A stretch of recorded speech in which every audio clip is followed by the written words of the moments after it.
Democratic Senator Jon Ossoff said something about Congresswoman Marjorie Taylor Greene. And Marjorie Taylor Greene, she is one of the worst. Maybe the worst in Congress.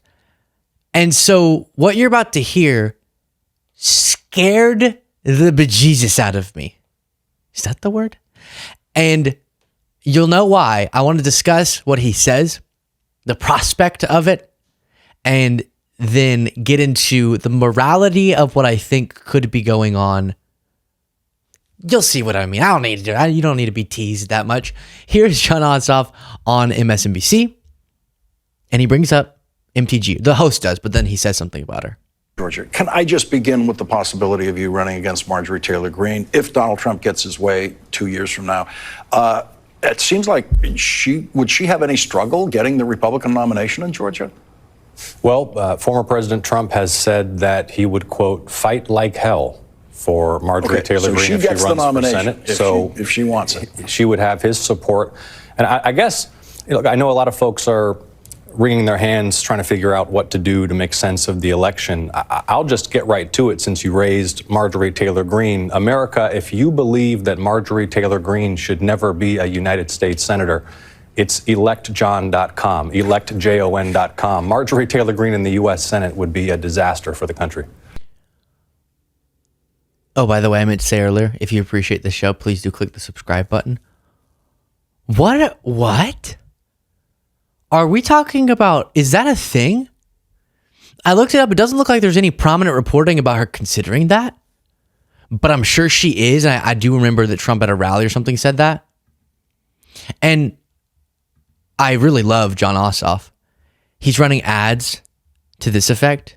Should Marjorie Taylor Greene be a United States Senator? If the answer is no, and the answer is definitely no, then I need you to sign up below, because Donald Trump has endorsed Marjorie Taylor Greene to challenge me for my U.S. Senate seat. Marjorie Taylor Greene would be a disaster in the United States Senate. She's an extremist. She spreads conspiracy theories and hate, and we have to make sure Marjorie Taylor Greene never becomes a United States Senator. Look, we know how to win here in Georgia, and you've helped us win before, and I need you now more than ever. So please sign up below, get back involved, and let's win together. So what do I want to talk about in reference to this? I see what's going on here, again, with all respect to Jon. And if you could throw that back up, Jaden, if Newsweek's reporting on it, Trump will fight like hell on possible Marjorie Taylor Greene Senate run.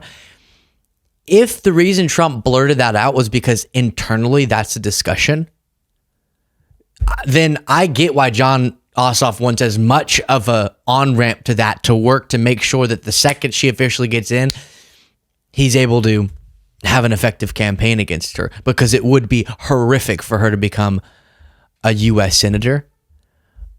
But I feel like this might be a little bit of, regardless of if she's considering or not, you can tell, and I say this, I already caveated it, with love and respect always, that Ossoff's campaign wants this so bad. They want Marjorie Taylor Greene to be their opponent so bad. And if you were them, you understand why. Because it's easier to defeat her than a more rational Republican in a state like Georgia. In a purple state, Marjorie of space laser fame will be easier to defeat than a more rational Republican. But it reminded me of this. The Washington Post reporting, Democrats spend tens of millions amplifying far-right candidates in 9 states. So I'm posing a question to all of you. Let's say that a part of the plan here is to publicly start running against Marjorie Greene before she even was planning on getting in on Ossoff's part, so that then she'll get in the race because that's what everyone's talking about, so that then they can defeat her. It's not a 0% chance that's the discussion they had and why he's running ads, doing it, and going on TV. And Democrats have done this before. Where do you stand on the morality of that? Because this strategy, it did help them in the midterms. because they were able to defeat a lot of these far-right extreme MAGA candidates, some of which they had propped up in the primaries. So get them nominated for the House run or Senate run, gubernatorial, then defeat them. And it was easier to defeat them because the general election, they were perceived as too extreme. But if you prop them up in the primary and help them get elected, and they beat you, now you just helped get a more extreme MAGA candidate into office. I would be pretty confident on Jon Ossoff's chances, even just anecdotally. Marjorie Taylor Greene across Georgia is really unpopular. I know someone who is Republican, lives in her district, and voted against her in her congressional race. And so I think those types of voters who are more moderate Republicans would just not have it with her. But it would be so dangerous to try to get her in the race. Again, in that case, you feel more confident. But what if by some crazy scenario she wins and then you help to create that? I'll give my stance in a second here, but you can comment yours as we go along. Salon reported on this. You remember how the Hillary Clinton campaign deliberately elevated Donald Trump with its Pied Piper strategy. And this was get Trump the nomination, then Democrats can win in the general. The damage that did. And it's not that the Democrats, the Democratic support or signal boosting or whatever is the reason that Trump won or the reason that these candidates in the primary won. But let's say it did make the difference, which you could imagine, especially in certain congressional races, certain amount of money could have made the difference. Would we want that on our conscience? That's the big question. And before getting to a clip of Hakeem Jeffries also on MSNBC, my stance is we shouldn't do this, shockingly. I understand if your job as a Democratic leader is to get Democrats elected and you think supporting Republicans who are more crazy in the primary so that you can more easily beat them in the general is the way that you do that. I'm not saying that comes from an insane place, but it's insane to have to deal with the repercussions of insane extreme candidates and maybe being partly to blame for that. Clinton never should have been a part of an effort to bolster Trump's chances so that then she could win because she ended up losing. And some of these candidates, I don't know which ones exactly were supported, but if any of the extreme ones did end up getting into Congress, we don't want that in our conscience, and we don't want that for the American people. And so even though a lot of times these arguments will do the hindsight 2020 thing. Well, it worked well in the midterms. That contributed to a really good Democratic result in the midterms. Yeah, but it also contributed, wasn't the factor, but contributed potentially to Trump being inflicted on us for this long. And whenever you don't know what the outcome is going to be, if you told me for certain 10 out of 10 of the candidates would end up losing, well, then maybe I will listen longer. But we never know that ahead of time. And you can't risk it with how extreme this ideology is. Now, if you have two candidates, and this happens a lot too, and both would be the same, but one is just a little bit more aesthetically wacky, meaning their brand's a little bit more wacky, then I get why you would do that even more.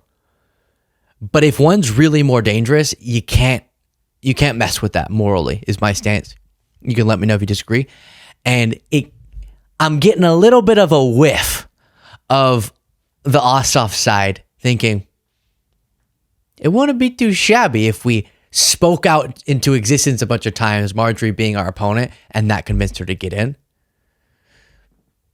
But probably from their standpoint, it's not even that far out of a goal. It's just, in the meantime, while Trump's saying stuff like that, let's go ahead and fundraise. And I understand that completely. And if she ends up getting in, that's going to be a huge race that will follow and be supportive of Ossoff defeating her and whichever Republican gets nominated, because Ossoff's a pretty darn good senator. Then here is Hakeem Jeffries on Marjorie Greene as well.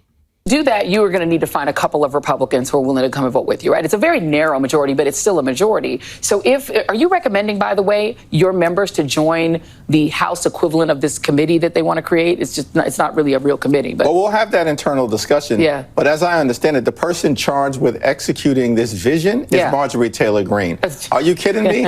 This is not a serious effort. When you put Marjorie Taylor Greene in charge, it speaks for itself. Yeah, indeed. Yeah, so this is talking about they're going to have the department as part of the executive branch, the Department of Government Efficiency. Vivek, Elon apparently going to head that up. There's a lot of questions, though, about normally when you have a position like that, you have to do certain things and not have certain conflicts of interest and have certain transparency. And it doesn't seem like Elon and Vivek are going to do that. So that's weird. But they're going to, parallel to that, have a subcommittee. And guess who's going to be the head? Marjorie Taylor Greene. So to Hakeem Jeffrey's point, if you think the government efficiency effort is really serious and logical, why are they making Marjorie Taylor Greene one of the most powerful people as a part of it? Those two things can't go together. Serious, practical, logical, Marjorie. Boo. North. Let me know your thoughts in the comments. Support the show. Get the members only bonus show by clicking that join button below.